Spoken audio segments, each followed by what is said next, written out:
அதுதான் என்னோட வீடு. அதைத்தான் நாளைக்கு கட்ட போறாங்க. பூனாகலை கபரகல பிரதேசத்தில் மண் சரிவில் பாதிக்கப்பட்ட 52 குடும்பங்கள் சுமார் 1.5 வருட காலமாக தேயிலை தொழிற்சாலை ஒன்றிலேயே தங்க வைக்கப்பட்டிருந்தனர். அங்கு அவர்கள் பல இன்னல்களை சந்தித்தனர்.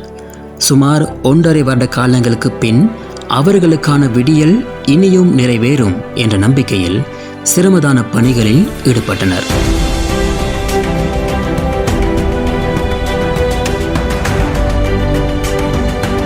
இந்த மண் சரிவில் பாதிக்கப்பட்ட 52 குடும்பங்களுக்கான வீடமைப்பு திட்டம் கடந்த மார்ச் மாதம் ஆரம்பிக்கப்பட்டது. இந்த வீடமைப்பு திட்டம் எதிர்வரும் ஆகஸ்ட் மாதம் மக்கள் வசம் கையளிக்க உள்ள நிலையில் கிளீன் ஸ்ரீலங்கா வேலை திட்டத்தின் கீழ் ஒரு அங்கமாக சிரமதான பணி ஒன்று அப்பிரதேசத்தில் இடம்பெற்றது.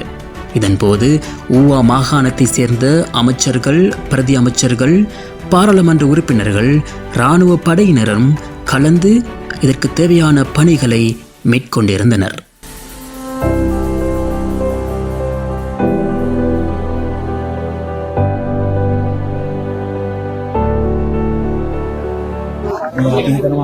ලක්ෂ 70ක වටිනා එකක් මේ දෙනවා මේ ශ්‍රමය අරම මම කියන්නේ මුදලින් බැලුවම ඉතින් මිනිස්සු ඔක්කොම බැලලා මේ හදනවා මේ විදියට රටම හදනවා.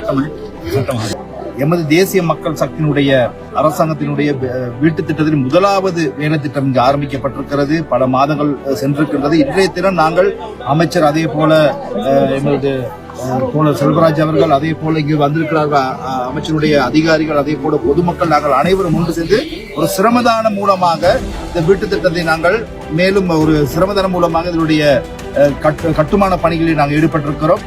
இந்த மக்கள் கிட்டத்தட்ட மண் சரிவு அபாயம் ஏற்பட்டு 1.5 வருட காலமாக இந்த தேயிலை தொழிற்சாலை, அதாவது தங்கு முகாமிலே இருந்தார்கள், தங்க வைக்கப்பட்டிருந்தார்கள். ஆனால் அவர்கள் தங்க வைக்கப்பட்டிருந்த பொழுது இங்கு வீட்டு திட்டம் ஒன்று, இந்தியன் வீட்டு திட்டம் ஒன்று கொண்டு வரப்பட்டது. ஆனால் வீடு உள்ளவர்களுக்கு இதே தோட்டத்திலே இன்னும் ஒரு பிரிவிலே வீடுகளை 50 வீடுகளை வழங்கினார்கள். இவர்களை கண்டுகொள்ளவில்லை. ஆனால் தேசிய மக்கள் சக்தி, அதாவது அனுரகுமார் திசாநாயக் அவர்கள் ஆட்சி பீடம் ஏறியதன் பின்னர் இங்கு உள்ள மக்களுக்கு தேசிய மக்கள் சக்தி நாடாளுமன்ற உறுப்பினர் என்ற வகையிலும் அன்றைய வேட்பாளர் என்ற வகையிலும் இங்கு சென்று இங்கு சில தோழர்கள் இருந்தார்கள்.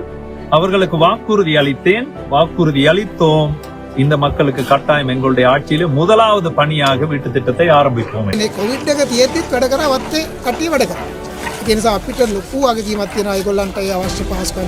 මඩේගම් ජනතාවට අප පොරොන්දුවක් දුන්නා සියලුම මඩේගම් ජනතාවට ඉඩම් අයිති ඒ වගේම ගේ අදලා දෙනවා කියලා. අන්න ඒ පොරොන්දුව යටතේ තමයි මේ කබරකඩේ ආපදාට ලක් වෙච්ච 52 දෙනාට ගේ අදාන්න පටන් ගත්තා. මේ වතුකරේ ජනතාවට නොදීපු අයිතිවාසිකම් අපේ රජයක් යටතේ දෙනවා. ඉඩමක් දෙනවා කිව්වා, ගයක් දෙනවා කිව්වා.